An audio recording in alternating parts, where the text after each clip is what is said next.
Shalom, Chaverim. It's Rubisa. Since I don't get to see you in person this week, I wanted to get some Torah time on the screen to catch you up on what you're going to miss. So, reach up as high as you can, up to Shemaim, up, and bring down your Sefer Torah. All right, you got your Torah. Now give that Torah, that Giver Hashem, a big hug. Yes, we love our Torah. All right, now let's see where are we up to in the Torah. We open it up. First parasha, Bereshit, when Hashem made the whole wide world. But that's not this week. We already had that. After Bereshit, Noach, with all of the chayot, all the animals, and the teva, and the Mabul flood. Not this week. All right, let's keep checking. Bereshit, Noach, Lech Lecha, when we meet Avraham and Sarai at the beginning. And the beginning of the Jewish people. Yes! But not this week. All right, let's keep going. Vayera. When Abraham and Sarah, we see how they welcome people in their home, and they find out they're going to be an Ima and an Abba, and we're going to start the Jewish family, just like your Jewish family. But not this week's parasha. After that is Chaye Sarah, where we meet Yitzchak's wife at the well. We meet Rivka, and they fall in love, and they're so happy. But that's not this week's parasha. Bereshit, Noach, Lech Lecha, Vayera, Chaye Sarah, Toldot. That was last week when Yitzchak and Rivka finally become an Im and Abba. And they have Te'omim, they have twins, Esav and Yaakov. And we have the soup and the special beracha, and things don't go very well at all. And as you probably remember, Esav is big red zone mad, so angry. And when someone is so angry, you just have to move away. They won't hear you. And Esav would not have heard Yaakov, and Yaakov leaves.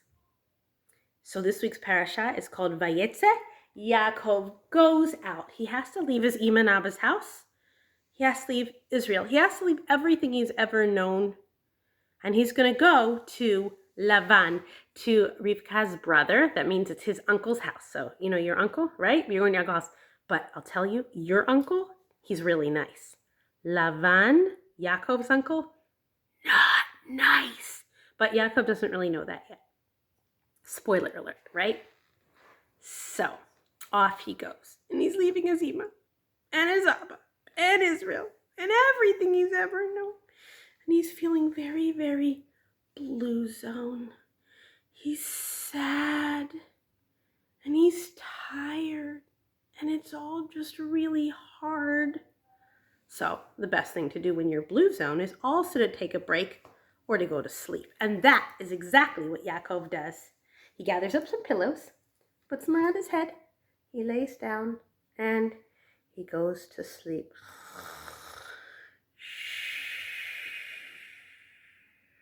And while he's sleeping, he has the most amazing dream. Chalom. Chalom is how you say dream in Hebrew. He has this amazing chalom. That in his chalom, he sees a sulam, a ladder. Now, you've seen a ladder before, and it can reach up to the wall. A really tall sulam might reach the top of a building. Well, the sulam next to Yaakov's head starts at the ground, right next to his head, and goes up, all the way to Shemaim. It is the biggest ladder ever. All the way up to the heavens. And on this sulam, there are melachim, there are angels going up, and down, up, down. And Hashem speaks to Yaakov and tells him something that Yaakov needs to know and that you need to know too. And that is that Yaakov should not be afraid, because wherever Yaakov goes, even though he won't be with his Im and his Abba, and he won't be in Israel, Hashem's still going to be there, and Hashem's still going to take care of him, because Hashem is truly, you've got this, you know. But Hashem tells Yaakov, you don't need to be afraid, because Hashem is going to take care of him no matter what. And so when Yaakov wakes up, he feels great. And he's ready. He can do this. He's not feeling blue zone anymore.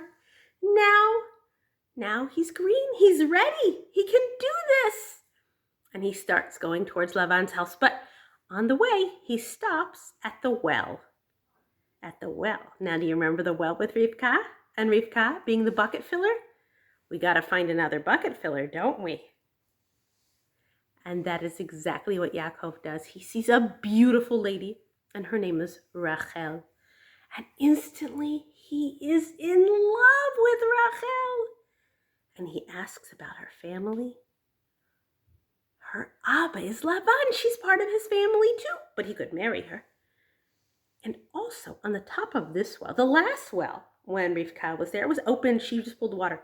But on this well, they kept a giant rock on top of the well so that nobody could steal water, which is a funny idea. Who's going to steal water? Water, it's for everybody.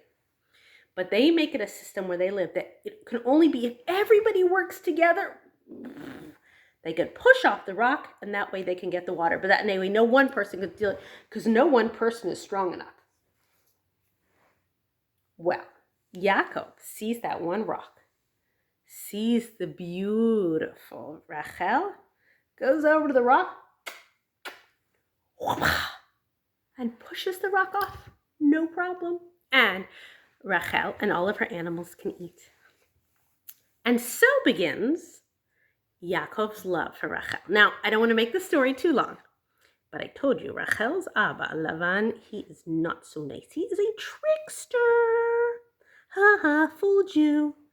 Right? And he says, sure, you could marry Rachel. Nope, he doesn't let him marry Rachel. I'm not going to tell you the whole story. I'll just tell you. It takes 20 years. That is a huge number. 20 years until Yaakov finally gets out of Lavan's house. And when he leaves Lavan's house, he leaves with this many wives. Echad, shtaim, shalosh, arba. 1, 2, 3, 4 wives. Lots of kids. At that point, it is 11. Lots of sheep and goats. And he gets out of Lavan's house to start his own journey. So that we're clear, we started the parasha, Vayetzei, with Yaakov going out from his parents' house and feeling very, very blue zone and very sad and very scared.